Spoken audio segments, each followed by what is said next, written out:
इस साल के बजट सत्र में शराबबंदी की समीक्षा की मांग जोर पकड़ती नजर आ रही है। आपको बता दें, सत्तारूढ़ के नेता हो या विपक्ष के नेतागण हो, सदन के बाहर हो या सदन में हो, तमाम तर नेतागण जो है शराबबंदी की समीक्षा की मांग कर रहे हैं। ये कह रहे हैं कि शराबबंदी की समीक्षा होनी चाहिए, इससे फायदा हुआ है या नुकसान हुआ है ये देखा जाना चाहिए। अगर नुकसान ज्यादा है तो भाई शराबबंदी का कोई तुक नहीं बनता है, और यही वजह है कि लगातार शराबबंदी की समीक्षा की मांग हो रही है। यह हो भी सकता है कि कुछ ही दिनों में शराबबंदी का जो कानून है इसे वापस ले लिया जाए।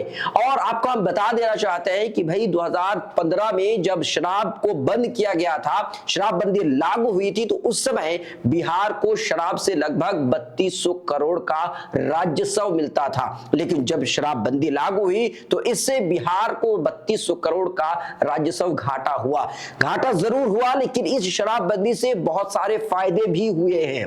लेकिन अफसोस की बात यह है कि ये जो कानून है ये सही तरीके से लागू नहीं हो पाया। मुख्यमंत्री नीतीश कुमार जी का ये ड्रीम प्रोजेक्ट था, इसे सही तरीके से जमीन पर उतारा नहीं गया। इससे पहले डीजीपी गुप्तेश्वर पांडे ने भी एक पॉडकास्ट में उन्होंने कहा था कि नीतीश कुमार जी ने जब शराबबंदी को लागू किया था वो खुद से मॉनिटरिंग करते थे, बैठक करते थे, वो जानना चाहते थे कि ये सफल हो रहा है कि नहीं हो रहा। लेकिन जमीनी स्तर पर ये सही तरीके से लागू नहीं हो पाया। ये नीतीश कुमार जी की सोच थी कि शराबबंदी इसलिए लागू किया जाए ताकि इससे जो लोग पीते हैं और उससे नुकसान होता है, घरेलू हिंसा बढ़ता है, ये कम हो। लेकिन अफसोस की बात यह है, आपको बता दें कि इसकी वजह से, शराबबंदी की वजह से, एक तो जहरीली शराब हर जगह पर मुहैया है, जहरीली शराब मिल रही है और इससे हजारों मौतें हो रही है, हर साल मौतें होती है, इससे नुकसान हो ही रहा है। हर जगह आपको शराब मिल ही जाएगा, बिहार के कोने कोने में आपको शराब मिलेगा। लोग जो है अपने घरों में शराब बनाते हैं और उसको बेचते हैं जो कि सर्टिफाइड नहीं होता, और इसकी वजह से मौतें होती है। जहरीली शराब पीने से लगातार मौतें हो रही है। इसके अलावा सबसे बड़ी समस्या है वो है सूखा नशा। मिथिलांचल, सीमांचल के इलाकों में अगर आप जाएं तो गांव गांव तक सूखा नशा पहुंचा हुआ है। 18 साल से लेकर 24 साल के बच्चे जो है वो कॉरेक्स और स्मैक्स वगैरह पी करके वो जो है बेहोशी हालत में आपको मिलेंगे। नौजवानों की जो हालत है वो से बदतर होती जा रही है।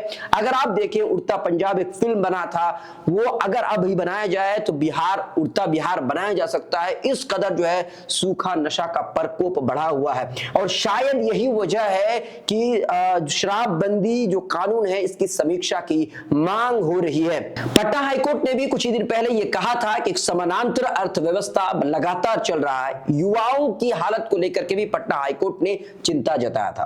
पटना हाईकोर्ट ने कहा था कि एक समानांतर अर्थव्यवस्था चल रहा है, शराबबंदी तो है, लेकिन कुछ लोग हैं जो एक अलग तरीके से शराब को बेच रहे हैं, चुपके चुपके बेच रहे हैं। इसके अलावा आरजेडी के जो लीडर है तेजस्वी यादव, उन्होंने भी कहा है, वो कहते रहे हैं कि 40,000 करोड़ की एक अर्थव्यवस्था, समानांतर अर्थव्यवस्था लगातार चल ही रहा है, शराबबंदी का कोई फायदा हो नहीं रहा है।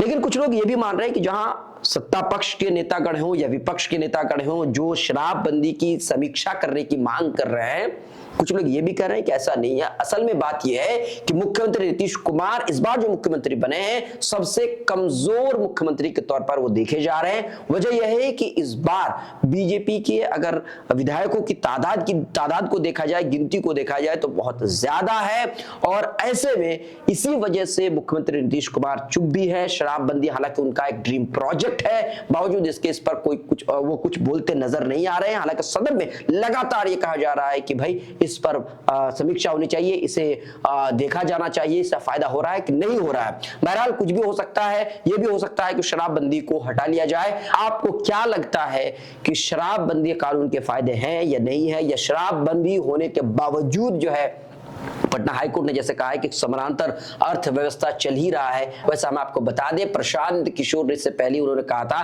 कि इससे राजस्व घाटा तो हो ही रहा है, और इसके अलावा सूखा नशा हो या फिर जहरीली शराब हो या नकली शराब हो, ये लगातार मिल ही रहे हैं, तो इससे कोई फायदा हो नहीं रहा है। उन्होंने कहा था कि अगर जब स्वराज की सरकार बनती है तो 10 मिनट में वो शराब खुलवा देंगे।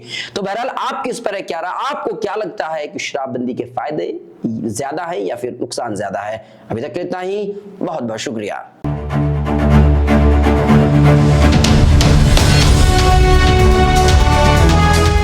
ट्रू रिपोर्ट्स, सच आप तक।